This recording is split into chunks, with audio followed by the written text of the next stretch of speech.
ओम शांति। फिर मैंने देखा कि शिव बाबा अपना पाठ पूरा करके परम धाम लौट रहे हैं और ये पृथ्वी स्वर्ग में बन गई है। इसके बाद देवी देवताओं को धरती पर साकार रूप में देखा। वहाँ हीरों का प्रकाश और आपसी प्रेम देखा। बड़ी उम्र का भी बच्चे जैसा चेहरा देखा। रंग बिरंगे फूलों वाले अति सुंदर वृक्ष देखे। शेर को फल खाते देखा। गोएं इतनी सुंदर थी कि देखते ही बनता था। बर्तन रखते ही दूध अपने आप उतरते देखा। वह सब देखते ही मुझे निश्चय हो गया कि धरती पर भगवान आ गए हैं। ये शब्द हैं ब्रह्मा कुमार भाई रामू शांतिवन से। वो कहते हैं कि मेरा जन्म तमिलनाडु के एक छोटे से गांव मासाकुड़ी में गरीब परिवार में हुआ। जब मैंने विद्यालय में जाना शुरू किया तो पुस्तक खरीदने के लिए माताजी के पास 25 पैसे भी नहीं थे, इसलिए पढ़ाई नहीं हो सकी। मैं 7 वर्ष की आयु से गाय भैंसे आदि चराने जंगल में जाने लगा, परंतु गर्मी धूल आदि के कारण मुझे पीलिया नाम की बीमारी हो गई। आंखें पीली हो गई और देखने में तकलीफ होने लगी। गांव के एक बुजुर्ग ने कहा, मंदिर में बाल चढ़ाओ, सब ठीक हो जाएगा। मैंने सोचा साल भर पशु चराने से केवल 25 रुपये मिलते हैं, फिर मंदिर के खर्चे के लिए 10 रुपये कहाँ से आएंगे। फिर भी हिम्मत रखकर मैंने बाल बढ़ाने शुरू कर दिए। पर घर में माँ और बड़े भाई को पता चला तो वे बोले, इतनी छोटी उम्र में तुमको मंदिर आदि से क्या लेना।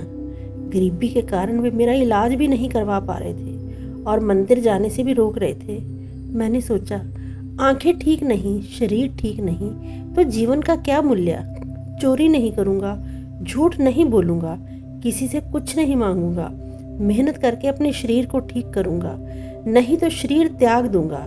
ऐसे वैराग्य के विचार लेकर मैं रात को चुपके से घर से निकल गया। रात्रि में लगभग 20 किलोमीटर चलकर दूसरे गांव में पहुंच गया और एक आदमी के पास काम करने लगा।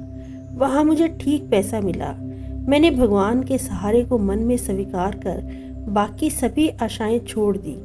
कुछ दिनों में मैं पूरी तरह स्वस्थ हो गया। इससे भगवान में मेरा विश्वास और दृढ़ हो गया। जीवन में खुशी आ गई, आत्मविश्वास भी आ गया कि मैं मेहनत करके जी सकता हूँ। मेरे पास लगभग 500 रुपये इकट्ठा हो गए। फिर घर वाले ढूंढते ढूंढते उस गांव में आ गए। पैसा मुझसे सारा ले लिया, फिर भी मुझे प्यार से नहीं रखा। बड़े भाई का संस्कार कड़क था। मैंने फिर तमिलनाडु को ही छोड़ दिया और 15 वर्ष की आयु में बेंगलोर आ गया। बेंगलोर में होटल का काम किया। रात को मंदिर में पूजा करता था।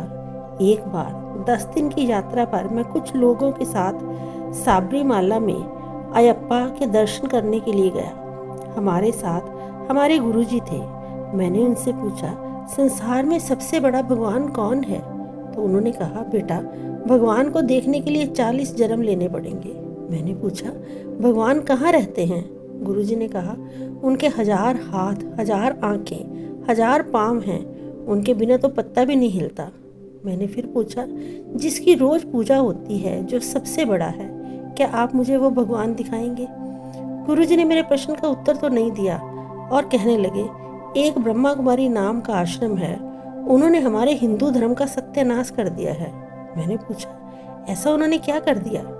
गुरुजी बोले, माताओं बहनों का रंगीन कपड़ा उतरवा दिया, सोना चांदी पहनना छुड़वा दिया, जैसे विधवा होती हैं वैसा बना दिया। जब मैंने सुना तो मुझे याद आया कि हमारी कुल देवी की पूजा भी सफ़ेद कपड़े पहनकर होती है। रंगीन कपड़े पहनकर पूजा करने से बुखार भी आ जाता है और सांप भी घर में निकल आते हैं। इसलिए मुझे सफ़ेद कपड़ों के नाम से बड़ा आकर्षण हुआ और मैंने गुरुजी से कहा, मुझे भी ब्रह्मा कुमारी आश्रम दिखा दो।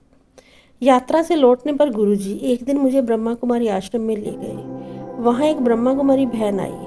उसने आते ही आत्मा और परमात्मा के बारे में बहुत गहरी, सच्ची लगने वाली मीठी बातें सुनाई। मुझे बहुत ही मन भाई। मैंने सोचा, हमारे गुरुजी तो कहते हैं हम भी भगवान, तुम भी भगवान, मैं बड़ा भगवान, तुम छोटे भगवान, कण कण में भगवान, परंतु कुत्ते में भगवान है तो वो काटता क्यों है? सांप की पूजा करते हैं तो वो भी काटता है। आदमी में भगवान है तो वो भी मारता काटता जेल जाता है। हर घर में भगवान है तो इतनी अशांति, इतनी बीमारी क्यों है? इस प्रकार के प्रश्नों पर चिंतन करता हुआ मैं गुरुजी के साथ ब्रह्मा कुमारी आश्रम से लौट आया। अगले दिन गुरुजी तो नहीं गए, पर मैं प्रतिदिन ज्ञान सुनने जाने लगा। आगे बहन जी ने बताया, आत्मा जन्म मरण में आती है, परमात्मा नहीं।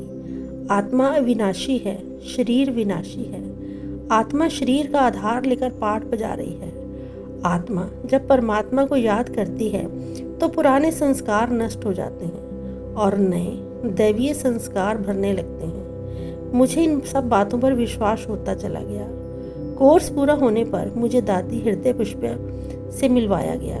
जैसे ही दादी ने मुझे दृष्टि दी, उनके चेहरे की जगह मुझे शांति धाम दिखाई दिया। मैं देह का भान भूल अशरीरी हो गया। मैं आत्मा बन शांति धाम में उड़ गया। वहाँ करोड़ों बिंदु रूप आत्माओं को थोड़ी सी जगह में विराजमान देखा। थोड़ी देर के बाद दादी के आह्वान पर जैसे कि आत्मा पुनः शरीर में आई। फिर मैंने देखा दादी की भ्रुकुटी में से शिव बाबा की किरणें चारों ओर फैल रही हैं। इसके बाद जब बाहर निकला तो विचार चला, गुरुजी के साथ 10-10 दिन की यात्रा में नंगे पैर चला, पाँवों में छाले भी हो गए, खून भी गिरा, तालाब का पानी पिया, झाड़ के नीचे मिट्टी में सोया, फिर भी पत्थर की मूर्ति के दर्शन भी ठीक से नहीं कर पाया। जल्दी जल्दी आगे धकेल दिया गया।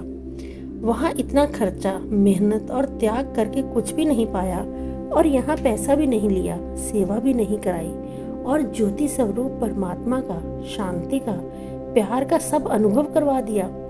मैंने उसी समय दृढ़ संकल्प किया कि अंतिम श्वास तक शिव बाबा की ही सेवा करूँगा। मैं आत्मा हूँ, शिव बाबा मेरे पिता हैं, मुझे उनका ही होकर रहना है। और प्रतिदिन मुरली क्लास में आना आरंभ कर दिया। एक दिन दुनिया के परिवर्तन की बात सुनकर मन में शंका उत्पन्न हुई कि इतनी बड़ी दुनिया कैसे विनाश होगी, कैसे स्वर्ग आएगा। संसार में इतने बड़े बड़े वैज्ञानिक हैं, उन्होंने तो कभी कुछ कहा नहीं, तो क्या भगवान ने इन ब्रह्मा कुमारी बहनों को ही परिवर्तन की बात सुनाई है, और वो भी कान में? किसी अन्य को क्यों नहीं सुनाई? उस रात मुझे नींद नहीं आई, सोच में ही डूबा रहा। अमृत वेले 2 बजे मैं आत्मा अशरीरी हो गई। भीतर के नेत्र ने देखा, परम धाम से एक ज्योति नीचे आई, उसकी किरणें मुझ पर पड़ी। ये बड़ा शरीर बच्चे जैसे शरीर में परिवर्तित हो गया। तभी जमीन फट गई, नीचे से पानी 2000 फुट ऊपर उछला, परंतु बच्चा अर्थात मैं पीपल के पेड़ पर सुरक्षित रहा और उस ज्योति के साथ खेलता रहा। चारों तरफ से सब लोगों की बचाओ बचाओ ऐसी आवाजें आ रही थी। महाप्रलय का दृश्य उपस्थित था। फिर देखा कि शिव बाबा अपना पाठ पूरा करके परम धाम लौट रहे हैं और ये पृथ्वी स्वर्गमयी बन गई है। इसके बाद देवी देवताओं को धरती पर साकार रूप में देखा। वहाँ हीरों का प्रकाश और आपसी प्रेम देखा। बड़ी उम्र वाले का भी बच्चे जैसा चेहरा देखा। रंग बिरंगे फूलों वाले अति सुंदर वृक्ष, शेर को फल खाते देखा। गौएं इतनी सुंदर के देखते ही रहो। बर्तन रखते ही दूध अपने आप उतरते देखा। ये सब देखते ही मुझे निश्चय हो गया कि धरती पर भगवान आ गए हैं। ये दृश्य पूरा हुआ तो सुबह के 3:30 बजे थे। फिर सारा स्वदर्शन चक्र बुद्धि में घूमने लगा कि हम ही ऐसे देवी देवता थे, पर पुनर्जन्म लेते लेते आज कितने दुखी और मोहताज हो गए हैं। मैंने मंदिर वाली पोशाक मंदिर में लौटा दी और उसी समय से पक्का ब्रह्मा कुमार बन गया। 12 महीने के बाद बाबा से मिलने पांडव भवन माउंट आबू गया। हमारे ग्रुप में हम 5 कुमार थे। टीचर ने अव्यक्त बाबा को हमारे बारे में बताया। जब बाबा ने टोली देते समय मेरा हाथ पकड़ा तो मन में आया, प्यारे बाबा, जब तक इस देह में आत्मा है तब तक बाबा की याद और सेवा का वरदान मुझे दीजिए। बाबा बोले, वरदान लेने वाले बच्चों को देने वाला दाता सदा वरदान देता है। मुझे बहुत अच्छा लगा, बहुत अच्छा अनुभव हुआ। मधुबन से वापस लौटा तो कहीं भी नौकरी नहीं मिली। बहुत भटका। एक दिन खाने के लिए कुछ भी नहीं था। पानी पीकर सोया तो नींद नहीं आई। अमृत वेले 2 बजे आदि देव ब्रह्मा जी कमल आसन पर मेरे सामने प्रकट हुए। अपनी गोद में मेरा सिर रखकर पूछा, बेटा क्यों उदास हो? मैंने कहा, बाबा आपका बनकर मैंने कोई गलती भी नहीं की, फिर भी खाने को कुछ नहीं। मैं भी देह छोड़कर आपके पास आना चाहता हूँ। बाबा ने कहा, इस पुरानी दुनिया में आपका हिसाब चुकता हो रहा है। बच्चों की पालना के लिए मैं अब भी वतन में हूँ, जन्म नहीं लिया। इसके बाद बाबा ने मुझे कुछ तरल सा पिलाया, जिससे मेरी भूख भी मिट गई, कमजोरी भी मिट गई। फिर बोले, कल से नौकरी मिल जाएगी।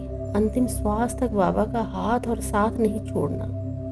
सुबह उठकर जब मैं बाबा की याद में बैठा तो एक भाई मुझे ढूंढता हुआ आया। बोला, काम पर चलो। मैंने कहा, मेरे पास खाने को कुछ भी नहीं है, मैं नहीं जाऊंगा। उसने मुझे 10 रुपये दिए। मैं 1 किलो चावल लाया, पकाया, बाबा को भोग लगाया, खुद खाया और पोटली में बांधकर काम पर चला गया। कुछ दिनों के बाद एक सुबह मुझे ऐसे अनुभव हुआ कि दादी हृदय पुष्पा मुझे सकाश दे रही है, मुझ में योग का बल भर रही है। मैंने सोचा, इस जन्म में मेरे पास बाबा की भंडारी में डालने के लिए एक भी पैसा नहीं है, पड़ा भी नहीं हूँ। मैं बाबा के लिए क्या कर सकता हूँ? फिर भी दादी मुझे कितना सकाश दे रही है। उस समय आश्रम पर आम और नारियल के छोटे छोटे पौधे थे।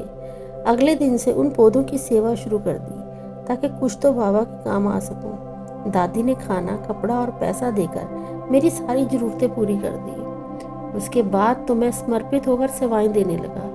लगभग 10 वर्ष बेंगलोर में ईश्वरीय सेवा करने के बाद मुझे शांति वन का निमंत्रण मिला। प्यारे बाबा ने जमीन में पानी देखने की खूबी इस आत्मा को प्रदान की है। उसी निमित्त यहाँ आना हुआ। दादियों का बहुत सानिध्य और प्यार मिला। वर्तमान समय शांति वन से लगते मनमोहिनी वन के बगीचे की निमित्त भाव से संभाल कर रहा हूँ। बाबा की याद और सेवा में मौज करता हूँ। पानी देखने के गुण के कारण मुझे 60,000 मासिक पर रखने का प्रलोभन तक भी एक व्यक्ति द्वारा दिया गया, पर मैंने भगवान के प्यार को, संरक्षण को पा लिया है। उसे मैं किसी भी कीमत पर नहीं छोड़ूंगा। बाबा की गली में ही जीना है, बाबा की गली में ही मरना है। ओम शांति।